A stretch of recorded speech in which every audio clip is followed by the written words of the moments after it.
Having a mother as a covert narcissist is extremely difficult, especially as a child, because it brings so much questions into the mind of the child, and things don't make sense. And oftentimes, you'll be the scapegoat, so you'll notice very, very young that the other child's getting preferential treatment, and your parent gets very snappy with you very quick. But that's not the subject of this video, because also being married to a narcissist is a whole new kind of hell, because they're gonna give you a fake persona when you're dating, and then pretty much as soon as you step over the threshold as a married couple, they're totally gonna change on you, because it's like a spider in the web. That spider is completely docile and still when the fly is buzzing around. But as soon as it hits that net, boom, it pounces. And that's the way your married life is going to be with a narcissist. The minute you get home with that ring on your finger, they're going to be all about business, all about tearing you down, ridiculing you. If they ever feel like they're literally causing you to think about divorce or moving out, they'll stop and give you a bit of that love bombing again for a week or two. But basically, it's over as soon as you marry a narcissist. But even that is not the subject of the video. I'm getting to it. So what I want to breach subject is having children that become narcissistic. And one of the hardest parts is, it was done to them, because it was done to them right in front of you. Pretty much a child will never become a narcissist unless one of the parent is a narcissist and is giving them narcissistic abuse, is traumatizing them, and creating a trauma bond. And then their loyalties 100% go with the abuser. It's like Munchausen's, where you start to identify with that abusive person. So you see the change, and that's kind of the hardest part, is you remember seeing a child with an actual ability to love and a real heart within them, and sensitivities, and they need you to pick them up when they get upset. They need that love from you, and they're appreciative of that love from you. They look up to you, like any child would, as being all-knowing and as kind of superior. Not that you would ever want to push the title of superiority over them, but obviously as a parent of a young child, 7 years or below, you're dominant. You're the one that pays the bills, you're the one that is setting the rules, you're the one that's trying to engender in them being able to treat others well, being able to see the other person's perspective, yes, in trying situations, but even just in friendships, like if you're a young child and you're with a friend and you have some dark chocolate, you're going to want to share. If you're eating your whole candy bar of dark chocolate right in front of them, and they don't have anything, and it's a 45-minute drive, that would be rude. So it's only fair that if you're going to break this out in front of your friend, you have to share. So you try to teach them things like that, and they're kind of open to your teaching, instructing, and, you give options. Well, if you don't want to share your chocolate bar, just don't pull it out during that drive home.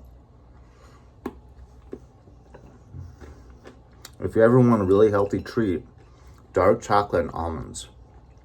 It's just such a healthy treat and it tastes so good.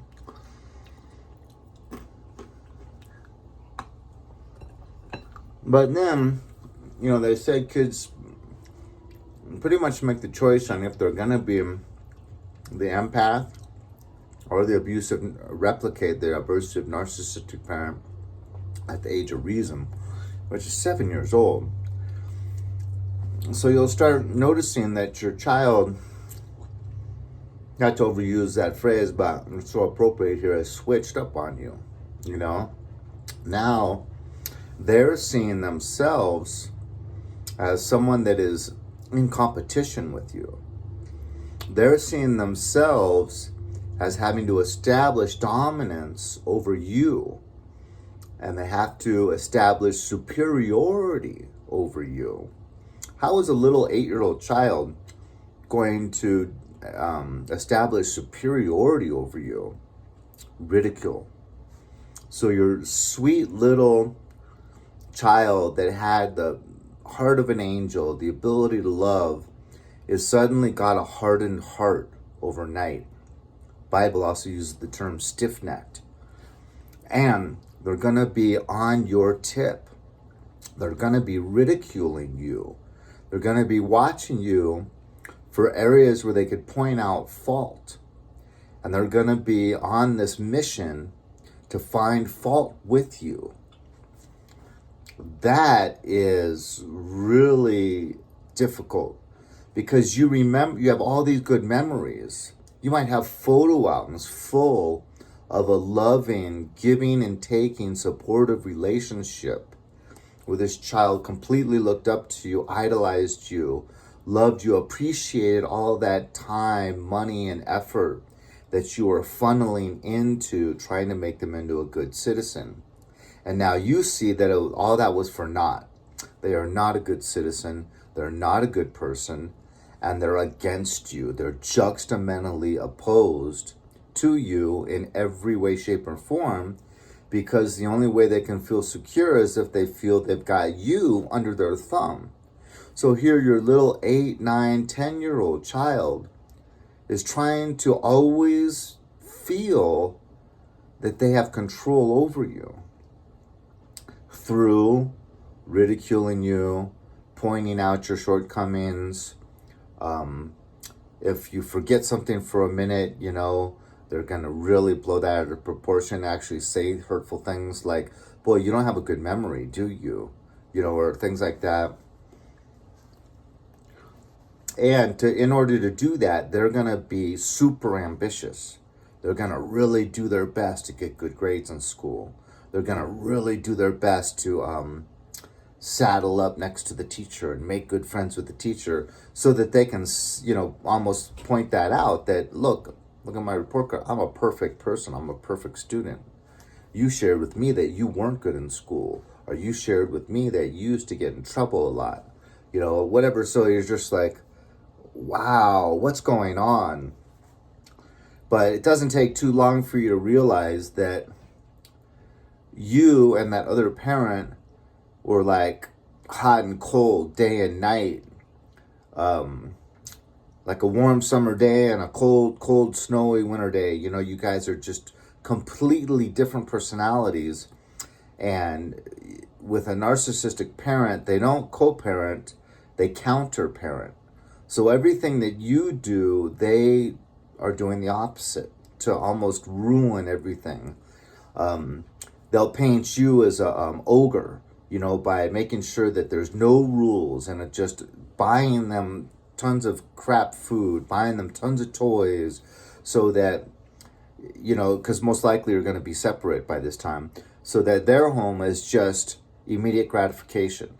And if you want something and I say no, all you have to do is fall on the floor and kick and cry and scream, and mom or dad's going to then get it for you immediately. So you've got a child that thinks that they can get anything they want.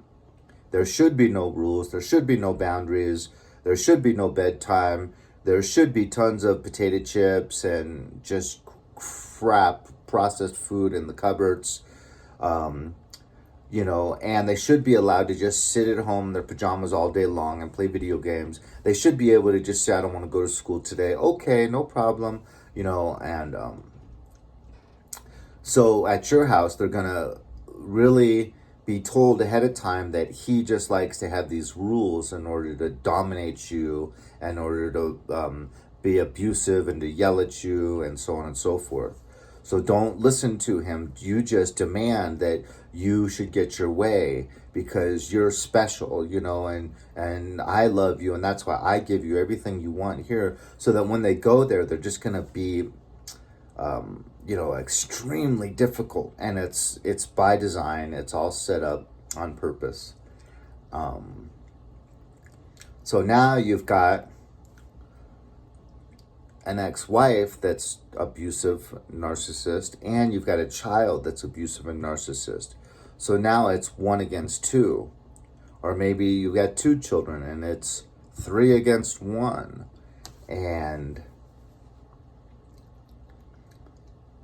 maybe back to school night, you'll see how they just won't stand next to you. They won't hold your hand. They won't act like they have any caring relationship with you. And they're going to go out of their way to prove to that narcissistic parent that I'm on your side. And during that parent-child conference, they're going to not only sit next to the other parent, but on the other side of that other parent.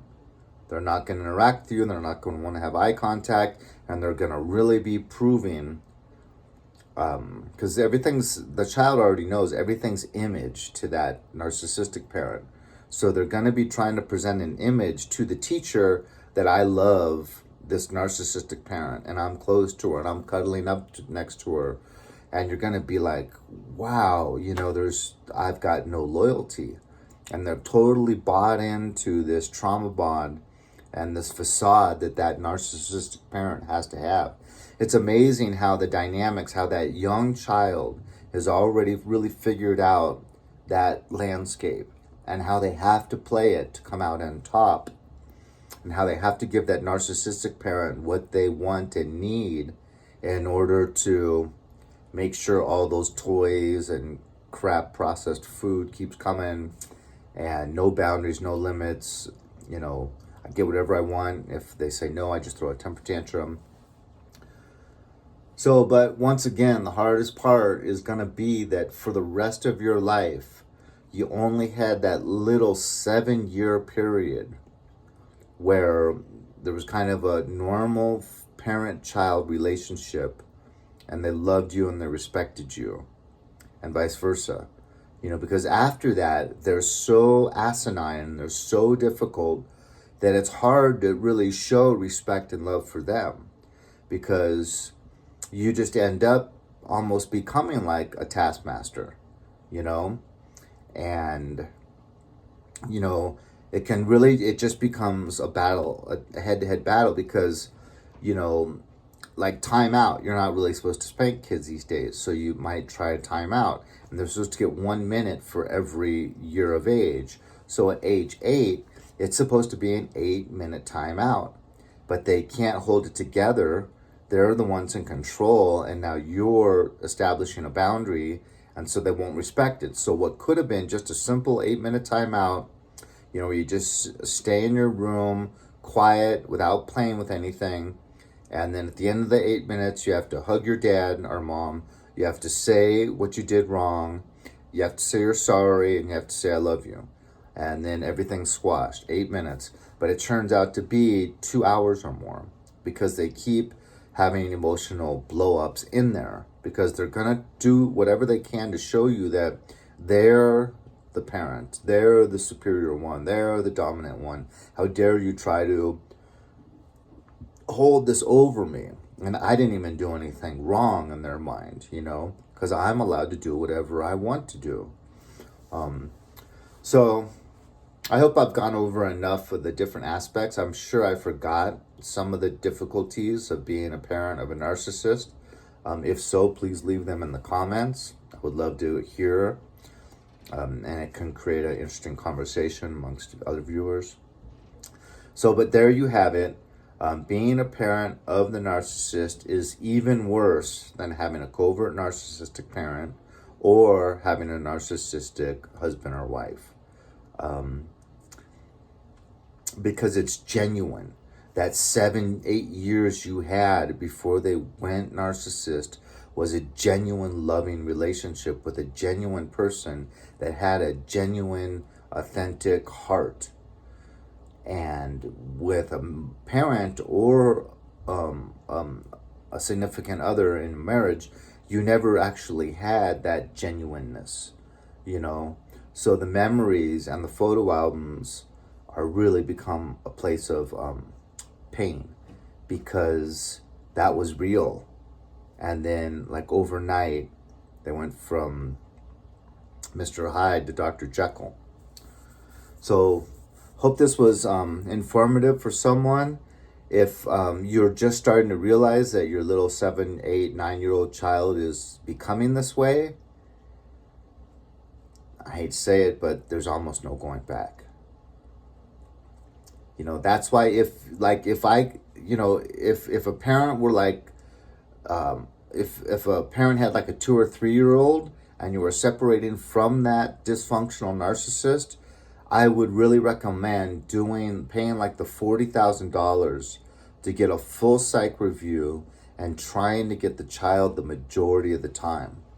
Otherwise, that other parent on purpose is going to traumatize the child repetitively. They're trying to create as much psychological wounds and damage as possible so that they become dysfunctional and they can create that trauma bond. And you're going to be seeing it happen right in front of you. You're going to see them emotionally and psychologically, sometimes even physically abusing that child so that they can have a mini-me, a little narcissist. Because, dark hates light.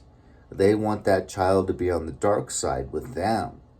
So, it's extremely hard to pay for, but put it on credit cards, ruin your credit, and then, file bankruptcy and try to start over. And it's worth it. If you can save your child from becoming a narcissist, no amount of money is too much money. So there you have it. God bless. Have a good day, and I'll talk to you later.